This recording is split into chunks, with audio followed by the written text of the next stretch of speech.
নমস্কার বন্ধুরা, লক্ষ্মী কুঠিরের রান্নাঘরের পক্ষ থেকে সবাইকে অনেক অনেক স্বাগত জানাই। প্রতিদিনের মতো আমরাও আজকে একটা রান্নার রেসিপি নিয়ে এসেছি।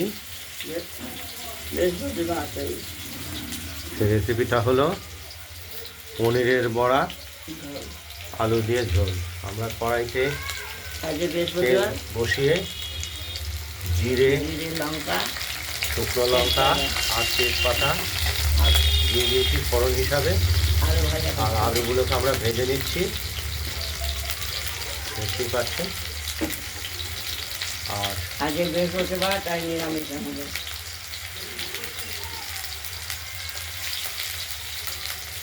স্বাদ মতো নুন দিয়ে দিলাম।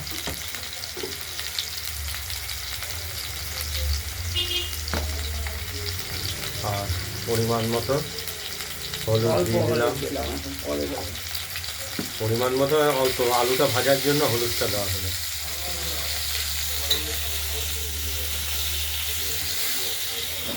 আর মশলাটা বেটেই নিয়েছি আগে, দিয়ে বাটনাটা বাটিতে তুলে দিলাম।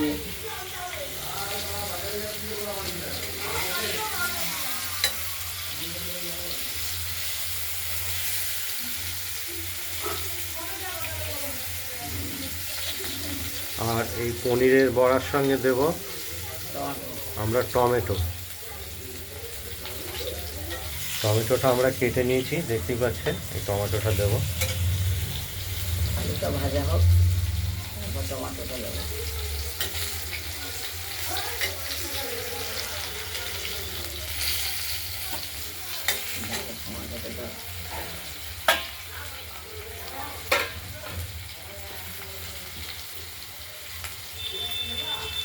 আলুটা একটু লালচে করে ভেজে নেব।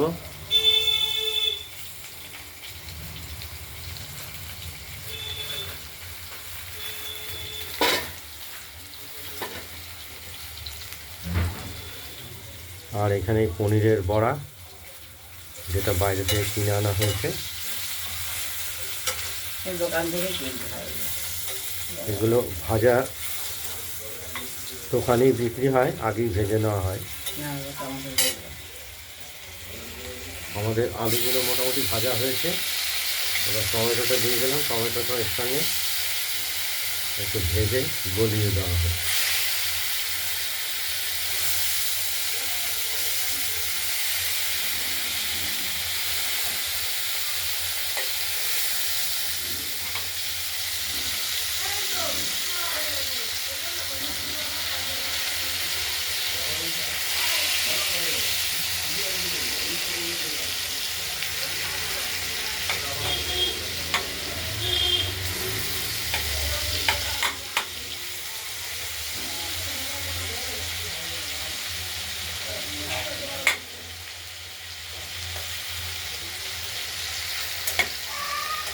মশলাটা দিয়ে দেবো।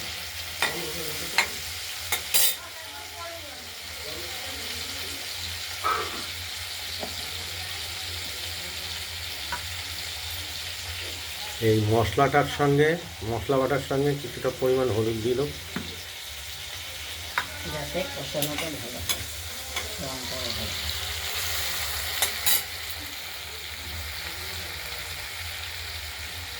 এখানে পড়ে গেল। হ্যাঁ, সেখানে আমি চোখেও দেখলাম না, সেখানে হচ্ছে। এবার কষানোর জন্য মশলাটা আমরা দিয়ে দিলাম কড়াইতে।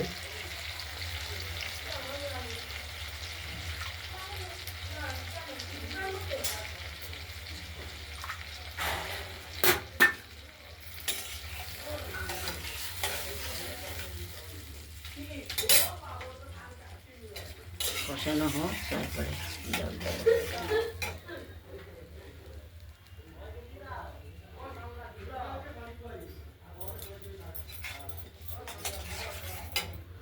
দেখতে থাকুন, কষানো হচ্ছে। কষানো হচ্ছে, হয়নি এখনো বারবারই নেড়ে দিতে মশলাটা থেকে তেল বেরোয়নি, আমরা বারে বারে নেড়ে দিচ্ছি।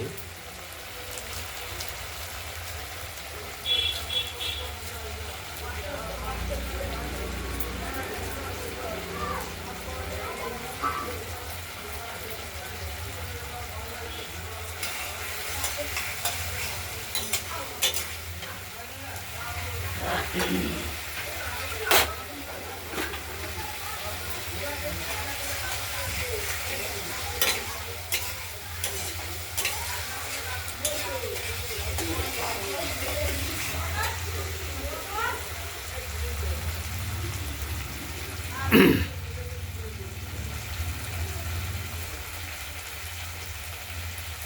গুঁড়ো চিনি দিয়ে দিলাম, মিষ্টি।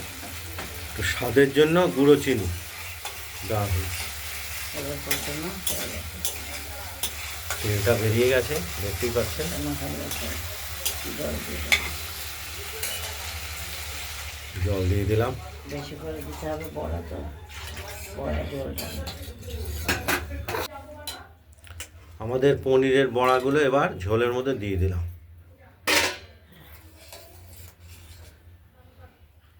পনিরের ভাজা বড়া। ওই একই।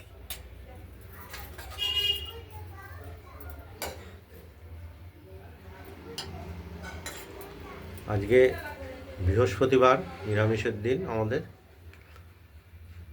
যার জন্য সব কিছুই নিরামিষ আইটেম।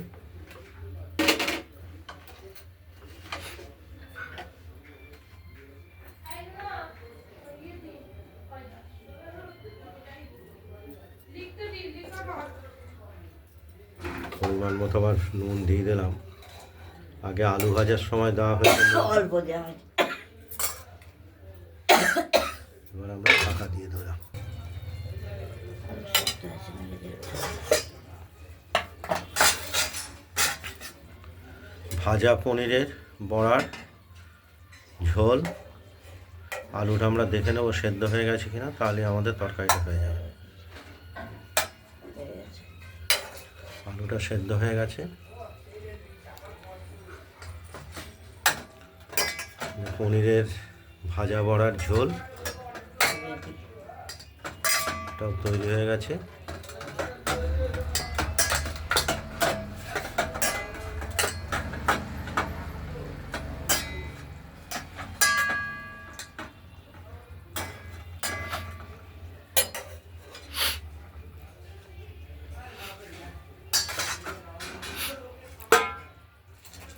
তো আলু ভেঙে দেওয়া হলো, ঝোলটা যাতে একটু ঘন হয়।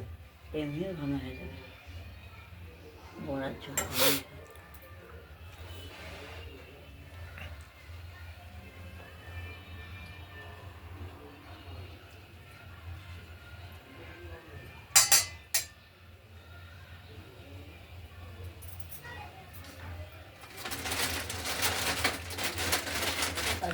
আমরা ঝোলটা এখনই নামিয়ে নেব।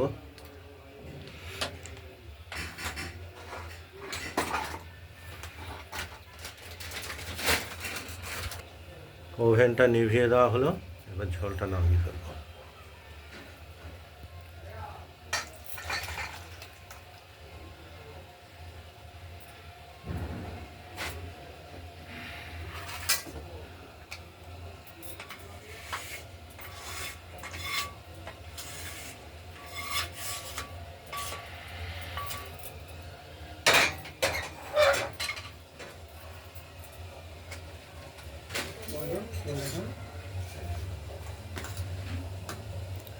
আপনাদের যদি এই ভাজা পনিরের বড়ার ঝোলটি ভালো লাগে, তাহলে আপনারা এই ভাজা পনিরের বড়ার ঝোলটা বানিয়ে ফেলুন, দিয়ে আমাকে কমেন্টে জানাবেন যে আপনাদের এই ভাজা পনিরের বড়ার ঝোলটি কেমন হয়েছে। ভিডিওটি ভালো লাগলে লাইক করবেন, শেয়ার করে দেবেন। আর আমাদের নতুন নতুন রান্নার রেসিপি দেখার জন্য আমাদের লক্ষ্মী কুটিরের রান্নাঘরের চ্যানেলটিকে সাবস্ক্রাইব করে রাখবেন, তাহলে আমরা একটু কাজের উৎসাহ পাব। আজ এই পর্যন্তই। ভালো থাকবেন, সুস্থ থাকবেন। ঠান্ডাও পড়েছে, খুব ঠান্ডা। জলে হাত দেওয়া যাচ্ছে না। নমস্কার।